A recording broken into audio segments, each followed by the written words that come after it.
দেখতেই পাচ্ছেন এখানে এক অভিনব কায়দায় চাকরি প্রার্থীরা আন্দোলন করে যাচ্ছে, জামা প্যান্ট খুলে রাস্তা ধারে ধারে আন্দোলন করছে। আমি বুঝতে পারছি না এই আন্দোলনটাকে কি আন্দোলন করব। কেউ গুইসাপ, কেউ ব্যাংক, কেউ টিকটিকির মধ্যে এখানে আন্দোলন করছে।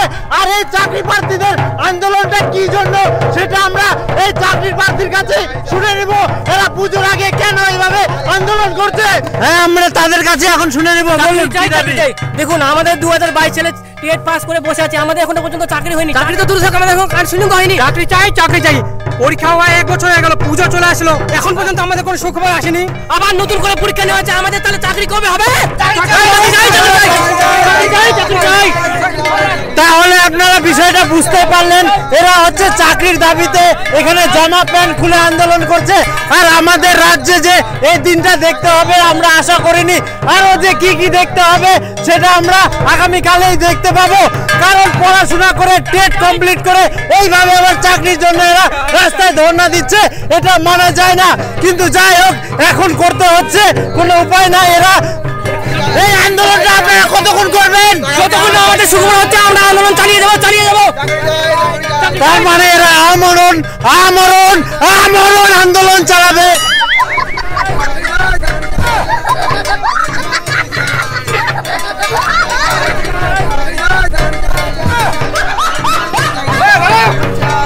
তোমরা এভাবে পথ অবরোধ করতে পারো না। দেখুন এই আন্দোলন এখনই বন্ধ করুন, নাহলে বাধ্য হয়ে কিন্তু লাঠি চার্জ করব। আরে চাকরি তো পাবা, একটু ধৈর্য ধরো। এই নিন স্যার, এখানে লাঠি চার্জ করুন। চাকরি দিতে হবে, দিতে হবে। স্যার বাইরে জামা কাপড় খুলে প্রচুর আন্দোলন করছে, টেট পাস ছেলেগুলো তো পথ অবরোধ করছে, সামনে পুজো, 2-1টা চাকরি ছুড়ে মারুন। তাহলে কি এখন তোর কাছে শুনে আমাকে চাকরি দিতে হবে? তুই কিছু বুঝিস? কখন চাকরি দিতে হবে না হবে সেটা আমি ঠিক দিয়ে দিব। পূজার আগে প্রাইমারি ফর্ম ছাড়ার কথা ছিল, ছেড়ে দিয়েছি। প্রায় 2 লক্ষ ফর্ম ফিল আপ হবে, 7 থেকে 7.5 কোটি টাকা আমাদের পকেটে আসবে। কিছু টাকা পরীক্ষা নিতে খরচা হবে, বাদ বাকি আমাদের পকেটে ঢুকবে। This is business. আর খোঁজ রাখ, যা সিরিয়াস অবস্থা হলে 2-1টা চাকরি দিতে হবে। শুধু চাকরি চাকরি চাকরি, প্রাইমারি স্কুলে ছাত্র নাই, বন্ধ হয়ে যাচ্ছে ধীরে ধীরে। আর এদিকে কি চাকরি দিয়ে মাস্টারকে বসে বসে খাওয়াবো, বসে বসে বেতন দিব? আপনারা ক্লান্ত হয়ে গেছেন, একটু টিফিন জল করে নিন। একটু সাইডে আসুন, সাইডে আসুন। আসুন আসুন, একটা করে নেন। হ্যাঁ হ্যাঁ নেন, আপনারা নেন নেন। আপনারা ঠিক আছেন তো? ছাল ছাল উঠেনি? হ্যাঁ, আপনারা কি আরো চপ নেবেন তো? আপনি কি দাদা আমাদের এই দুঃখী দিনে চপ জল খেয়ে অনেক উপর করলেন। কিন্তু দেখুন, আমিও আপনাদের মতো টেট পাস ক্যান্ডিডেট। আমি চাকরি আসে থেকে থেকে আমি তো চাকরি পাইনি, শেষে আমি এই শিক্ষিত বেকারের ক্যাফে দোকান খুলছি। আমিও আপনাদের কষ্ট বুঝি, আপনাদের মতো আমিও কষ্টে ভুগছি। তো যাই হোক, আপনারা নিজে নিজে চপের টাকাগুলো দিয়ে দিন। দেখুন, এটা হচ্ছে আমার বিজনেস, টাকা তো দিতে হবে না, এটা হচ্ছে বিজনেসের কায়দা। তো যাই হোক, দিন দিন, দেরি করেন না, আমার অন্য কাস্টমার আসবে দোকানে। দেন, চপের পয়সা নিবেন? হ্যাঁ, তো দিতে লাগবে না, এটা আমার বিজনেস। দাও দাও দাও দাও দাদা দাও। আমাদের উপকার করলে কত টাকা? দেখুন, চপের দাম 5 টাকা, আপনার কষ্ট বোঝে, আপনারা একটা টেট পাস ক্যান্ডিডেট, সেই হিসেবে আপনারা 50% ছাড়, 2.5 টাকা করে দিন নিজে নিজে। দাদা যাবেন তো, খুলে আসি পয়সা এখন না, দিন টাকা আছে আপনি দিন। দাদা আমারটা কিন্তু বাকি থাকবে। বাকি চলবে না দাদা, বাকি হবে না। পয়সা তো আমরা নিয়ে আসিনি তো। দাদা না না না না, পয়সা নিয়ে আসিনি, জামা সব গামছাটা দিতে পারে। দাদা আমার ইজ্জত চলে যাবে না। এটুকু রাখতে দেন, ইজ্জত তো আপনারা শেষ করে দিয়েছেন, আপনার ইজ্জত কি আছে? দেন দেন, বিপুল করছি এখন। হ্যাঁ দিয়ে দিচ্ছি, এই যে এটা তাহলে দিয়ে দিলাম। হ্যাঁ ঠিক আছে। আপনারা দাদা তাহলে ব্যবসাটা আমাদের ধরতে হবে। হ্যাঁ, আরো নেবেন চপ? ফ্রি নাই দাদা, ফ্রি নাই।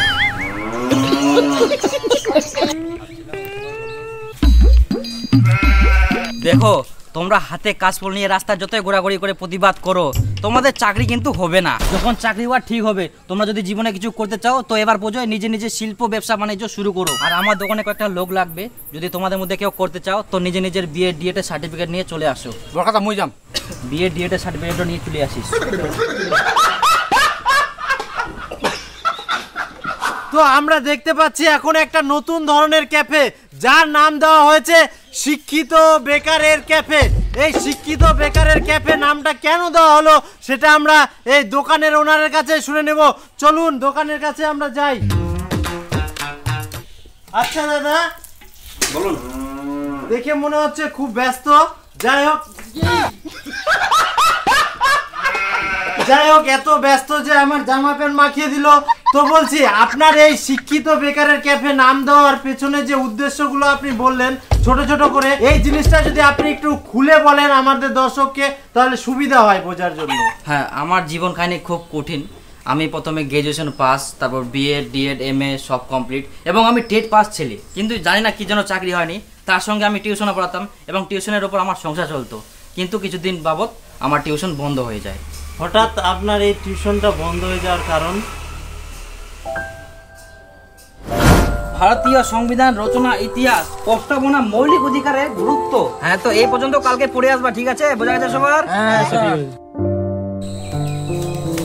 সবাই খায় আসো তো? কি ব্যাপার, আছে অর্ধেক ছাত্র নাই? জানি না স্যার।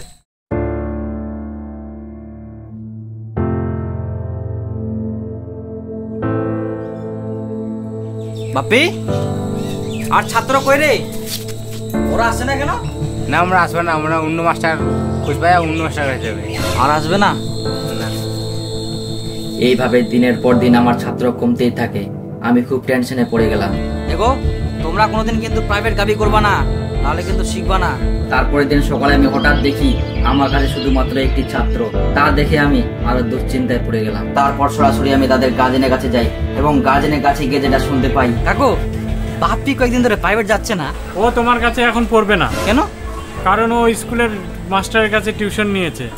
কারণ ওখানে পড়লে কমন পাবে, প্রজেক্টে নাম্বার পাবে, তার জন্য। না কাকু, আমি তো ভালো পড়াই, আমি ভালো করে বোঝাই পড়াই, ওদের কোনো কি অসুবিধা হচ্ছে?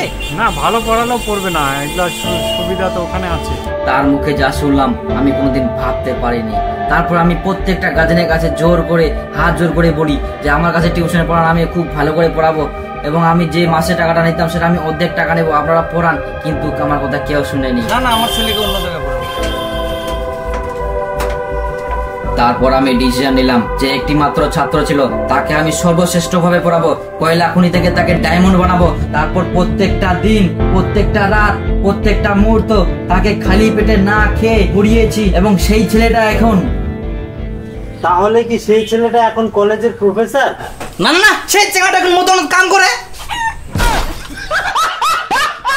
প্রফেসর। আমি আগে ছিলাম টিচার, ওর এখন হয়ে গেছি মালিক, সে আমার এখন কর্মচারী। আমাদের জীবনে চাকরি নাই, আমাদের জীবনে চাকরি নাই দাদা।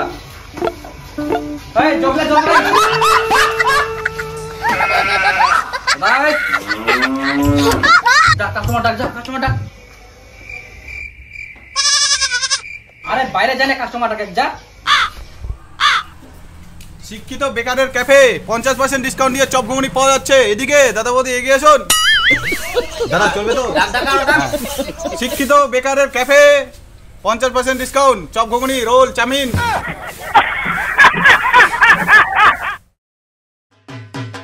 আগমনীর বার্তা নিয়ে শরৎ এলো দ্বারে।